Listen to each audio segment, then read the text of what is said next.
सदाए हक न्यूज़, हक़ व सदाकत की बेबाक आवाज़।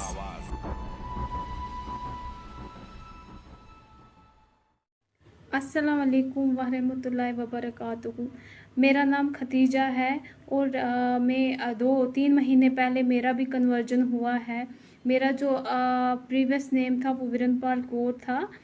तो मेरा 3 महीने पहले मेरा कन्वर्जन हुआ है और मेरा कन्वर्जन बिल्कुल अपनी मर्ज़ी से हुआ है।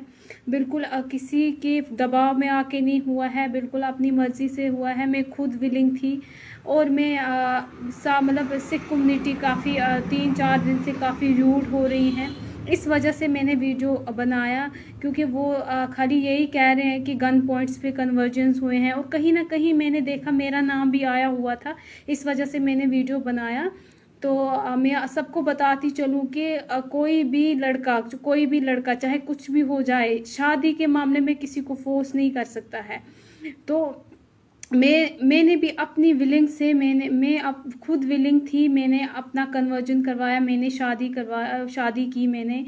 तो मैं ये भी बताती चलूँ कि जब मैंने खुद डॉक्यूमेंटेशन की। जब मैं जज साहब के सामने गई, सबसे पहले जो जज साहब डॉक्यूमेंट वहाँ पे चेक करते हैं, जो डॉक्यूमेंट वहाँ पे मांगते हैं, वो एक लड़की की डीओ भी मांगते हैं सबसे पहले।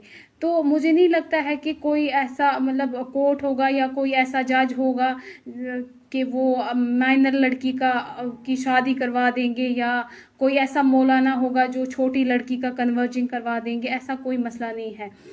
रहा सवाल मौलाना साहब का, मौलाना साहब या मुफ्ती साहब जो हैं, जो शादियां करवाते हैं, तो मैं ये भी बताती चलूँ कि जब वो शादी करने के लिए हम मौलाना साहब के पास, खास मैं अपना बताऊँ, मुझे दूसरों का नहीं पता, मैं अपना बताती हूँ। जब मैं मौलाना साहब के पास शादी के लिए गई, उन्होंने मुझे एक बार पर्सनली, मुझे पहले मौलाना साहब मिले, दूसरी बार मैं फिर मुफ्ती साहब से मिली। उन्होंने मुझे पर्सनली अलग अलग इन्वेस्टिगेट किया कि कोई फोर्सफुली मतलब आपको कन्वर्जन तो नहीं करवा रहे हैं, या आप इस लड़के का कोई और मसला तो नहीं है, आपका कोई और मसला तो नहीं है जिस वजह से आप मतलब कन्वर्ट हो रहे हो, अपनी मर्ज़ी से हो रहे हो क्या, या आपको फोर्सफुली कन्वर्ट किया जा रहा है। तो ये मैं सबको बताती चलूँ कि जब भी शादियां भी होती हैं, निकाह भी होते हैं, मौलाना साहब या मुफ्ती साहब होते हैं, वो भी अपने लेवल पे पहले इन्वेस्टिगेट करते हैं। वो लड़की से पहले पूछते हैं कहीं ये फोर्सफुल एक्ट तो नहीं है, आपको कहीं फोर्सफुली कन्वर्ट तो नहीं किया जा रहा है। तो उसमें काफ़ी 2-4 दिनों से जो ये सिख बरादरी हमारी है वो काफ़ी रूड हो रहे हैं। तो मैंने इसीलिए वीडियो बनाया कि मैं ये बताती चलूँ कि कोई भी कन्वर्जन या कोई भी शादी, खासकर शादी, बाकी चीज़ों का मैं नहीं बोल सकती हूँ, खासकर अगर कोई शादी होती है तो वो बिल्कुल फोर्सफुली कोई शादी नहीं हो सकती है।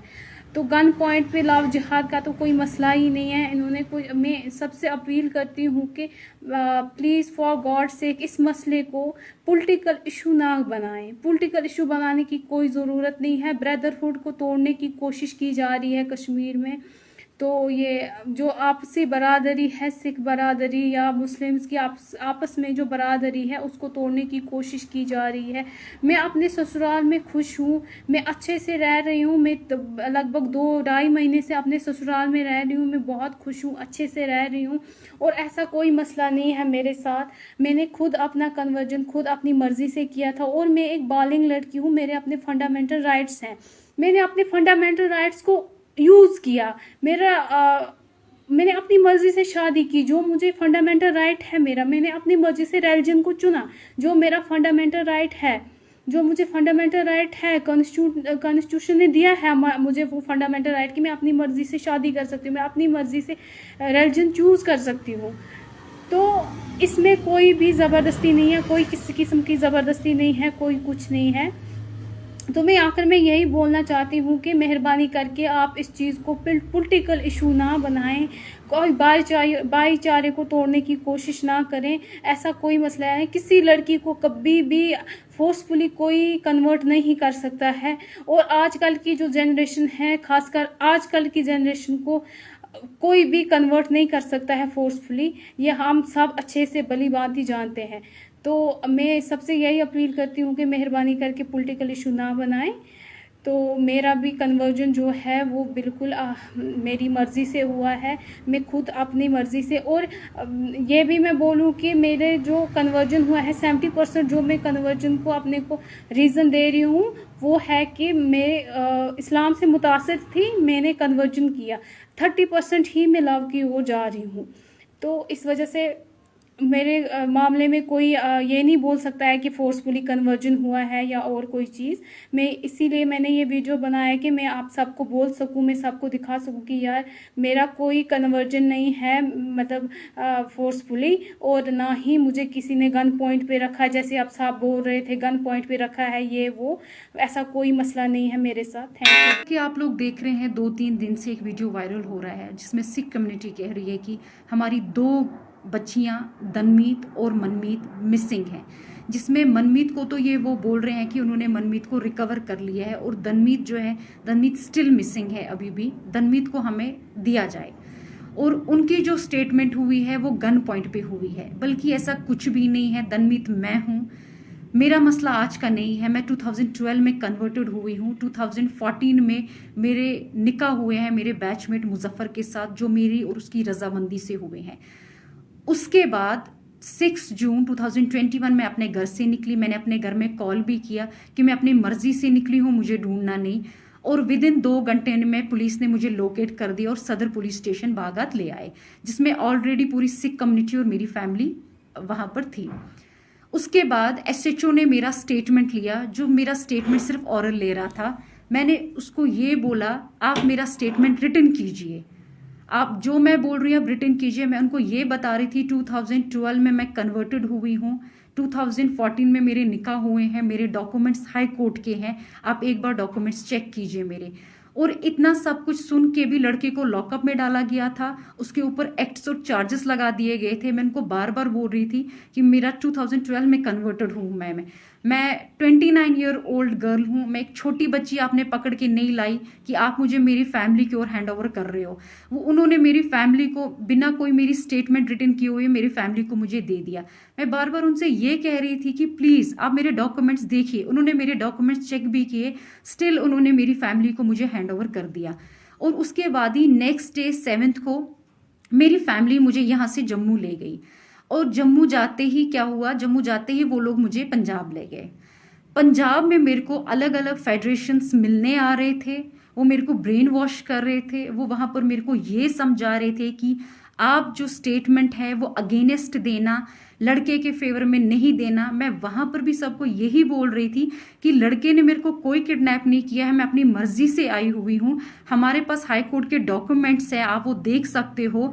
लड़के के ऊपर जो भी एक्ट्स लगे हैं वो बेसलेस हैं, फॉल्स हैं, क्योंकि ये सब मेरी रजामंदी से हुआ है। हमारे जो डॉक्यूमेंट्स है वो हाई कोर्ट के डॉक्यूमेंट्स हैं। इतना सुनने के बाद भी उन्होंने मुझे कहा नहीं ऐसा नहीं हो सकता है, हम आपको उनके पास वापस नहीं भेज सकते हैं। मैं उनको बार बार कहती थी आपने कोई 16 साल की बच्ची पकड़ के नहीं लाई है, मैं एक मैच्योर गर्ल हूं और मैं एक एजुकेटेड गर्ल हूं। इतना सुनने के बाद भी वो मुझे यही थ्रेटनिंग दे रहे थे कि अगर आपने ऐसा स्टेटमेंट वहां पर दे दिया जो स्टेटमेंट लड़के के फेवर में होगा, तो हमारे शूटर्स वहां पर बाहर आपका वेट कर रहे होंगे, आपको निकलते ही शूट कर दिया जाएगा, या तो वैसा नहीं अगर हम करेंगे एसिड अटैक तो आप पे हो जाएगा, या हम उनकी फैमिली पे एसिड अटैक कर देंगे। वो मुझे थ्रेटनिंग सीधे दे रहे थे मेरे फेस पे। उसके बावजूद भी मैंने उनको कोई वीडियो नहीं दिया। वो मुझे कह रहे थे आप हमें अपना वीडियो दीजिए, वो वीडियो हम कश्मीर में दे देंगे, कश्मीर का जज उस वीडियो पे अपनी जजमेंट दे देगा। लेकिन मैं उनको कह रही थी ठीक है वीडियो तो मैं नहीं दूंगी, अगर मैं स्टेटमेंट दूंगी, मैं जज के सामने स्टेटमेंट दूंगी, मैं वहां पर ही दूंगी, क्योंकि सब मेरी रजामंदी से हुआ है। मैं किसी बेगुनाह को नहीं फंसा सकती, क्योंकि ये सब कुछ मेरी रजामंदी से हुआ है। जब मैं घर से निकली मैंने घर में कॉल भी किया कि मैं किडनैपिंग नहीं है, आप लोग मुझे ढूंढना नहीं, मैं अपनी मर्जी से निकली हुई हूँ। और उसके बाद भी उन लोगों ने मेरी बात नहीं सुनी। तो हम जम्मू आ गए, क्योंकि उन्होंने उनका जो प्लान था, जो उनका नेक्स्ट प्रोपागेंडा वहां पर ये था कि लड़की को गोल्डन टेम्पल से बाहर निकालो, लड़की जैसे ही बाहर निकलती है हम इस पे कोई अटैक कर देंगे। मे बी वो कुछ भी हो सकता था, वो एक्सीडेंट भी हो सकता था, वो शूट भी हो सकता था। तो उसके बाद हम एक पोस्टमार्टम रिपोर्ट देंगे, जिस पोस्टमार्टम रिपोर्ट में हम ये मेंशन करेंगे कि ये एक सडन डेथ हुआ है, इस लड़की का हार्ट कोलैप्स हो गया है या इसको ब्रेन हेमेज हो गया है। हम जो भी करेंगे हम बिल्कुल साफ सुथरा करेंगे। हम इसको ये बता देंगे इस पे सिर्फ इसका एक सडन डेथ हुआ है, आप लोगों को कोई कभी किसी चीज़ में नहीं पकड़ सकता है। और ये चीज़ मैंने सुन ली थी, मैंने अपनी फैमिली को मॉर्निंग में इंसिस्ट किया, हम यहाँ पर नहीं रहेंगे, चाहे कुछ भी हो जाए, मैं यहाँ सुसाइड कर लूँगी, हम यहाँ से निकल जाएंगे। हम यहाँ से निकलते हैं, ठीक है, जैसा आप बोलोगे जम्मू में मैं आपको ये स्टेटमेंट दे दूंगी, बट मैं पंजाब में ये स्टेटमेंट कभी भी नहीं दूंगी। और उसके बाद हम लोग जम्मू आ गए। जम्मू आते ही जैसे हम एक दिन रुके, नेक्स्ट मैं अपनी फैमिली के साथ 6 जून से लेके 25 जून तक थी। 25 जून को मॉर्निंग में मेरे फैमिली में कॉल आया कि हम कश्मीर पुलिस से हैं, हम गेट के बाहर हैं, आप आइए। तो मेरी फैमिली में 2 बंदे बाहर गए, वो उनसे मिले।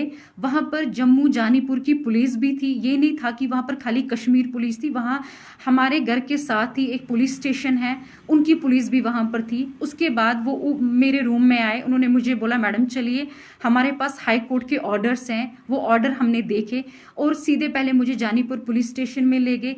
जानीपुर पुलिस स्टेशन के बाद उन्होंने मुझे जानीपुर SHO ने मुझे हैंड ओवर किया कश्मीर पुलिस के हवाले। और उन्होंने को बोला, जब सब उन्होंने हाई कोर्ट के ऑर्डर्स देखे, हाई कोर्ट के डायरेक्शंस देखे, तो उन्होंने बोला आप लड़की ले जा सकते हैं। और उसके बाद ही हम आगे हम यहाँ पर पहुंचे, मुझे वुमेन्स पुलिस स्टेशन में रखा गया। वहाँ पर मेरे को ना कोई मिलने आया, ना मैं किसी से मिलना ही चाहती थी। और नेक्स्ट डे ही मेरे को सदर पुलिस स्टेशन से पुलिस की गाड़ी आई जो मुझे कोर्ट ले गई।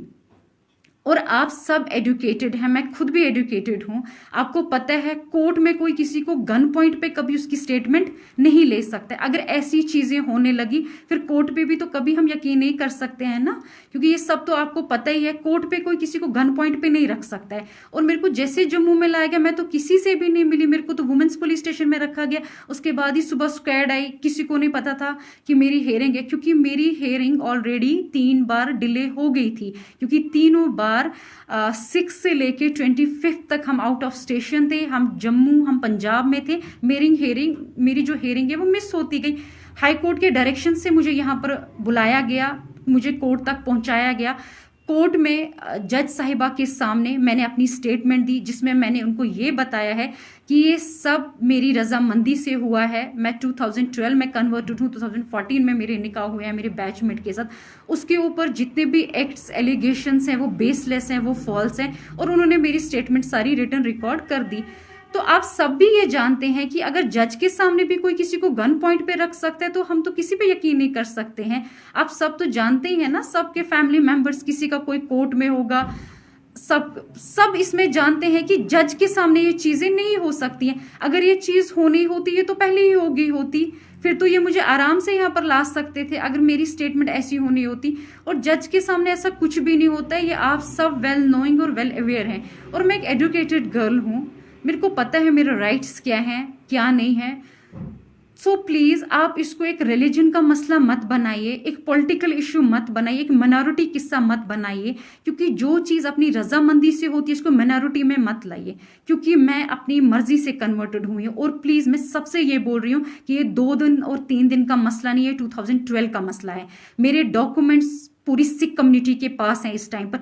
मुझे समझ नहीं आ रहा है वो ये क्यों बोल रहे हैं गन पॉइंट पे रखा गया है। हम कोई छोटे बच्चे नहीं है, मैं कोई छोटी बच्ची नहीं हूँ, मैं 28 ईयर्स ओल्ड गर्ल हूँ। मेरे को कौन गन पॉइंट पे रख सकता है? ऐसा है कि ऐसा भी होने लगा, गन पॉइंट पे स्टेटमेंटें होने लगी, फिर तो मुझे लगता है हर एक स्टेटमेंट ऐसी होनी चाहिए।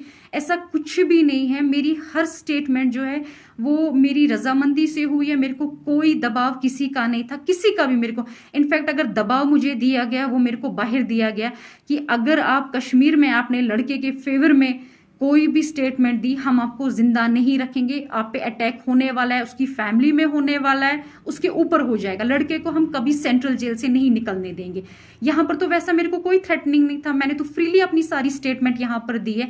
और प्लीज मैं आप सबसे ये बात बोलती हूँ, इसको प्लीज रिलीजन को बीच में मत लाइए, मिनॉरिटी को कम से कम बीच में मत लाइए, क्योंकि ये मिनॉरिटी का किस्सा नहीं। आप लोग प्रोपेगेंडा बना रहे हो, मिनॉरिटी में ऐसा हो रहा है वैसा हो रहा है, ऐसा कुछ भी नहीं है। मेरे को अपने राइट्स पता है, मेरे राइट्स क्या है। सो प्लीज आप ये चीजें मत इसमें कीजिए, माइनॉरिटी के बीच में मत कम से कम लाइए कि माइनॉरिटी को देके हमारी बच्चियों के साथ ऐसा हो रहा है वैसा हो रहा है, क्योंकि बच्चियां बच्ची नहीं है। जो बच्ची 28 ईयर्स ओल्ड गर्ल है उसको तो सुप्रीम कोर्ट के ऑर्डर्स है, वो अपने राइट्स खुद चुन सकती है, right to religion, right to marriage, ये तो आप सब नोएंगे इस बारे में। सो प्लीज रिलीजन के नाम पे ये दंगे फसाद मत करवाइए, ये डिमांड मत कीजिए वो मिसिंग है। मैं कोई मिसिंग नहीं हूं, मैं जहां पर हूं मैं अपनी मर्जी से हूं और मैं बहुत खुश हूं। सो प्लीज इसको रिलीजन का नाम और माइनॉरिटी का नाम मत बताइए। मैं कोई छोटी बच्ची नहीं हूं जिसको बोल कर ये करके ये चीज कराई जाए। फिर तो मैं अपनी फैमिली के साथ पूरा 25 डेज थी, जिसमें उन लोगों ने मेरी 3 हियरिंग्स मिस हुई हैं यहाँ पर, और 4th हियरिंग में जब हाई कोर्ट के डायरेक्शंस थे तब मैं यहाँ पर पहुंची हुई हूँ। सो प्लीज आप इसको माइनॉरिटी का किस्सा मत बनाइए, इसको इतना बड़ा पॉलिटिकल इश्यू मत बनाइए। जो चीज अपनी रजामंदी से हुई है उस चीज को प्लीज आप लोग पॉलिटिकल इश्यू और रिलीजन इश्यू मत बनाइए। Okay, thank you.